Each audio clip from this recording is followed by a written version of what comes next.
Have you voted today? Yes, I have. Yes. Yes, I did. Yes, I actually did vote today. Not yet. Yes, I have. Oh, I will later on today. Which form of voting is most convenient for you today? I'd say paper. When I went to vote, there was only like 2 electronic ones, and there were huge, huge lines. By ballot? Why is that so?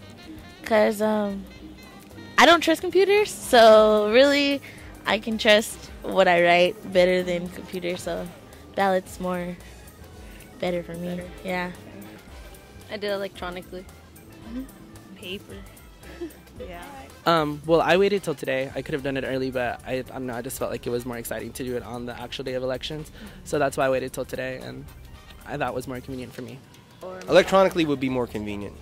So you don't have to walk around and go do. I could just go on my computer and vote. You know. Well, today I went in the morning and nobody there, so I just went right in and voted. And most people probably just absentee ballot since they don't want to go in and wait in the lines.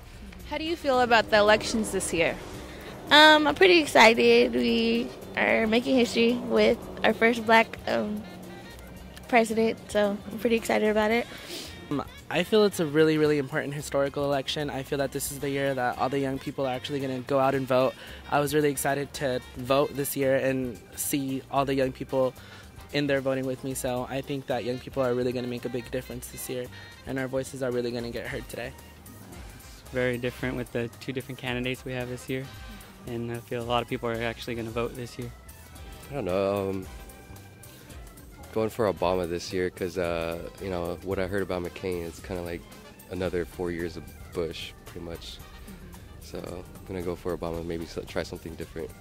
So They're kind of really important, mostly because everybody's making a big deal about how each candidate is so different from what has historically been before. What do you think is the most important proposition this year? There is a lot of important ones. I think personally the most important ones are probably Proposition 4 and Proposition 8, being that for like abortion and pregnancy and all of that, it's like a really controversial issue, and I think it's going to have a big effect on the outcome of a lot of young teenagers and sex and all that stuff. And then Proposition 8, of course, gay marriages, that's also another controversial one. Most important proposition: freedom, equality for all. I think that Proposition 8 is the most important because I think they should have split it up though, so that you could say yes, they can get married, or no, they can't teach it in school, or if you want it taught in school. Because don't have a problem with them getting married, but I don't think that they should teach it to first graders. That it's right for 2 of the same sex to get married. One that's most important is probably 8 for gay marriage, because it's been so advertised and so many people have their like religious beliefs against it and whatnot. Prop 4 and Prop 8, because since Prop 4 was about like the abortion, you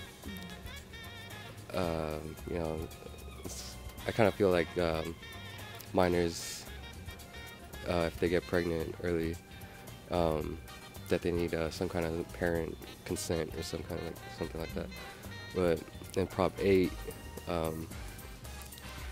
like for the same-sex marriage, I mean, I have no problem with like same-sex marriage or anything, but looking at it, it's like I was thinking maybe it could affect like